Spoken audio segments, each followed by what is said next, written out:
Olá, seja muito bem-vindo aqui ao canal da FM Assessoria. Sou o professor Fabrício Miranda e hoje o tema é treinamento concorrente.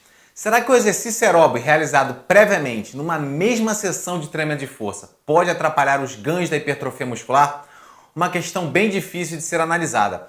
Bem, fique aqui nesse vídeo, vou tirar essas dúvidas e te ensinar a planejar da melhor maneira possível o treinamento aeróbio e o treinamento de força numa mesma sessão.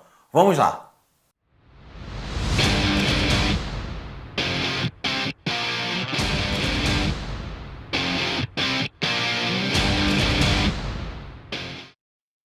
Primeiro quero te convidar a se inscrever aqui no canal da FM Assessoria e responder para mim esse questionário aqui bem rápido para que eu possa ter noção de que tipo de conteúdo você quer assistir aqui no canal.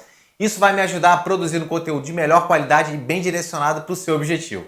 O tema treinamento concorrente é bastante complexo, já que a própria literatura especializada apresenta conflitos no que diz respeito ao real efeito do treinamento aeróbio sobre o treinamento de força, nos ganhos da massa muscular e as possíveis adaptações submoleculares associadas a esses dois tipos de exercício. Para vocês terem uma noção, a maioria dos artigos apontam que realmente o treinamento de força realizado previamente ao treinamento de força poderia sim diminuir o rendimento da força muscular numa sessão subsequente. No entanto, recentes artigos têm apontado que o treinamento aeróbio de alta intensidade poderia potencializar os mecanismos submoleculares envolvidos nas sinalizações para o ganho da massa muscular. Bastante confuso, mas vamos ver isso mais de perto. E para isso eu trago aqui hoje um recente artigo de revisão publicado na revista Sport Medicine, um importante periódico da área de medicina do exercício. Esse artigo fez um apanhado das principais evidências que falam sobre o efeito do exercício aeróbio sobre o treinamento de força nos ganhos da massa muscular. E eu vou mostrar aqui para vocês algumas recentes pesquisas que realmente mudaram um pouquinho, inclusive a minha visão sobre o treinamento concorrente. A questão é até onde realmente o treinamento aeróbio pode atrapalhar os ganhos da massa muscular desenvolvidos no treinamento de força. A ideia para o efeito negativo do exercício aeróbio sobre o treinamento de força diz respeito principalmente à diminuição do volume de carga total produzido nas sessões de força quando precedidos do exercício aeróbio. Alguns estudos vêm apontando essa relação e possivelmente um volume menor de carga poderia sim influenciar as adaptações hipertróficas ao músculo esquelético. Além disso, alguns estudos têm mostrado essa concorrência também em nível molecular. Ou seja, no treinamento aeróbio nós teríamos estímulos para a síntese de estruturas relacionadas ao aumento, por exemplo, do número de mitocôndrias. Essa é uma adaptação exclusiva do treinamento aeróbio. E já no treinamento de força nós teríamos sinalizações para o aumento da massa muscular, ou seja, síntese proteica. E possivelmente quando colocamos um exercício aeróbio junto com o treinamento de força, essas sinalizações podem uma sobrepor a outra, gerando a famosa concorrência no treinamento concorrente. No entanto, apesar de se falar muito do efeito deletério do exercício aeróbio sobre o ganho da massa muscular, poucos estudos têm realmente analisado esses efeitos submoleculares no que diz respeito à diminuição do potencial hipertrófico. E quando isso aconteceu, foi mais relacionado às fibras do tipo 1. Na verdade, se fizermos uma análise minuciosa sobre os estudos que verificaram o efeito deletério do exercício aeróbio sobre a massa muscular, vamos ver que os exercícios aeróbios eram trabalhados com volume muito alto, em torno de 30 a 40 minutos, realizados de forma contínua ou intervalada 3 vezes por semana.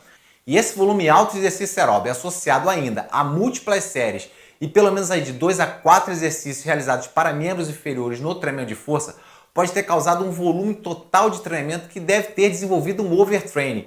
E esse overtraining sim pode ter sido o responsável pela diminuição do potencial hipertrófico. Porém, de forma bastante interessante, alguns recentes estudos têm mostrado um positivo efeito sobre a mTOR, uma via de sinalização para o aumento da síntese proteica quando o exercício aeróbio de alta intensidade é realizado juntamente com o trabalho de força. No entanto, durante estímulos agudos podemos prover uma possível adaptação.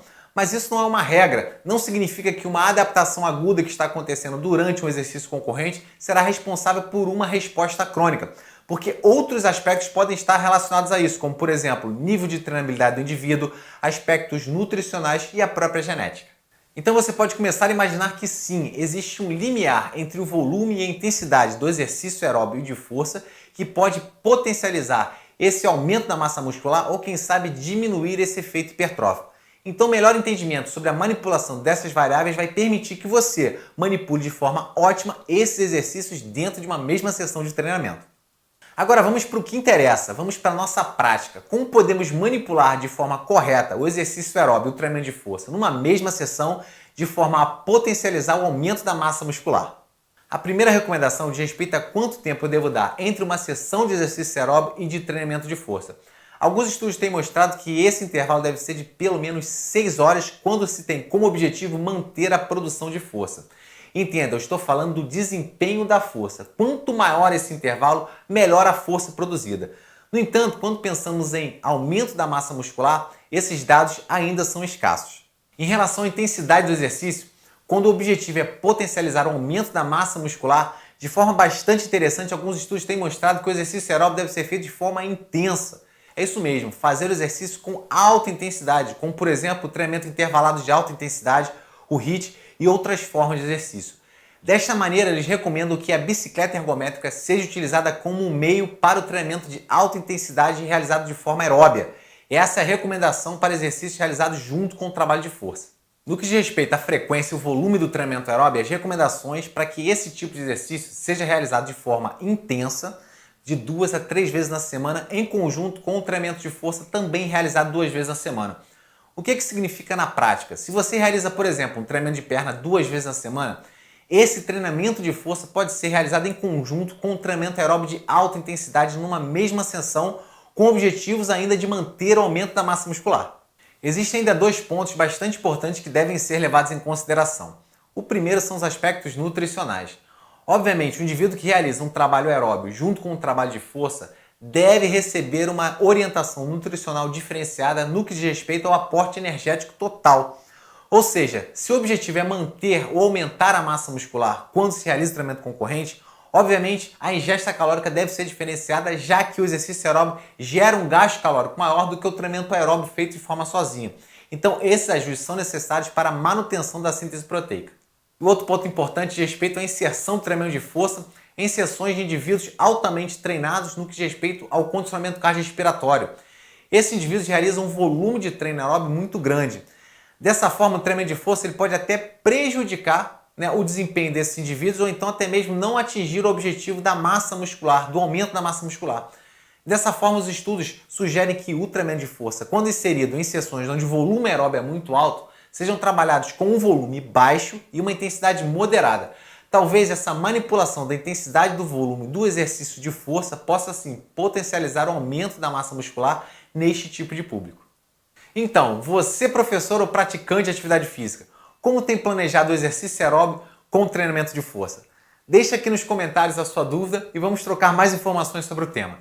E não se esqueça de se inscrever no canal da FM Assessoria e ter acesso a novos conteúdos. Muito obrigado pela sua audiência, até a próxima, um grande abraço, tchau!